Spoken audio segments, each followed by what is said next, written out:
You are listening to the For Flourishing's Sake podcast by Frederica Roberts.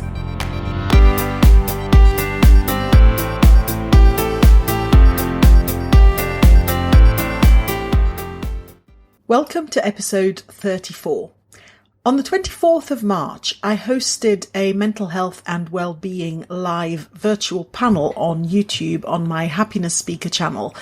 Today, with it being in many places and certainly in the UK, the start officially of the summer term at school, but of course that brings with it anxiety on the part of parents about homeschooling again, some schools being open, in fact many schools in the UK being open but only to certain children, and all the concerns around that a lot of teachers have as well, and having to manage the workload for children at home and in school, both for the teachers and for the parents, can bring a lot of challenges at this point in time. So I thought it would be really useful today to bring you the first of these snippets. The panel that I hosted had a fantastic mixture of 5 speakers or panelists from education, from psychology and from public health, all with a keen interest in well-being and particularly well-being in education. And today I bring you Kate McAllister, who is a teacher, trainer, speaker, writer, thinker and wellness nerd.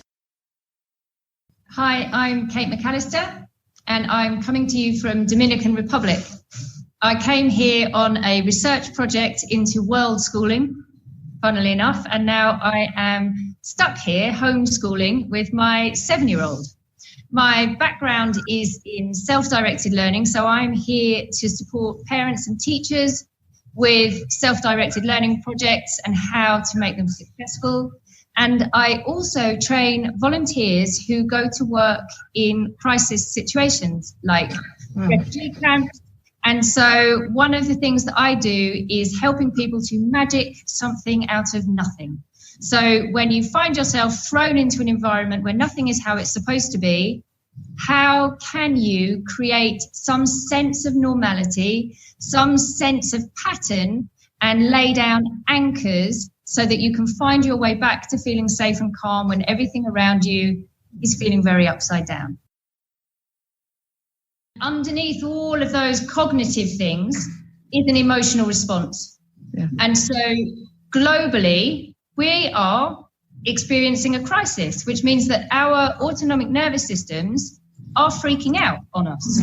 They've gone into fight or flight, but we can't run and we can't fight it. We're stuck. So that's really challenging for us on a physical level. Or we've frozen. We've gone into rabbit in the headlights. I can't feed myself knowledge. I don't know where to start. Everything looks like a blank piece of paper. I don't want to make a mistake. So if I just stay still and do nothing, that's where I'll be safe. Yeah. So our job as the adults in the household or the adults in the school is first and foremost to bring that sense of safety back. So I think it was Kelly who said earlier about how we feel. There's a lovely quote by Maya Angelou, which is that she realized that people will forget what you said and they'll forget what you did, but they'll never forget how you made them feel. So our job as adults, first and foremost, is to try and make the young people around us feel safe. So talking about what's going on is really important. Explaining that we all feel a little bit at sea. This is new for everybody. And we're going to gradually work our way back to a new normal. The old normal is not coming back anytime soon, but we can gradually build our way into a new normal.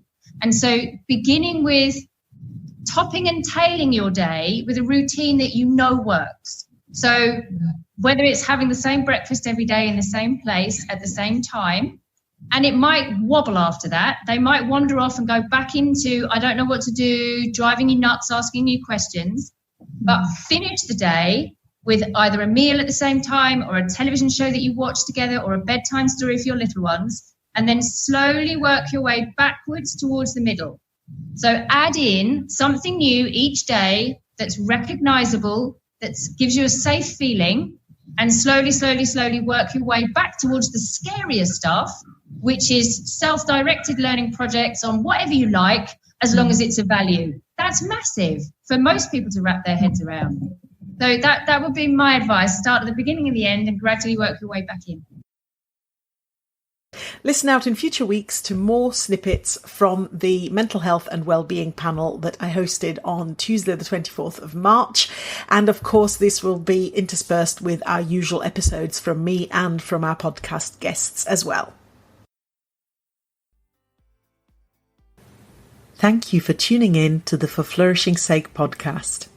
I hope you've enjoyed this episode, and I'd be really grateful if you'd spread the word. If you'd like to get in touch with questions or comments or to contribute to a future episode, please go to forflourishingsake.com, where you'll find all my contact details. And there you'll also be able to leave individual comments on specific episodes. I look forward to hearing from you.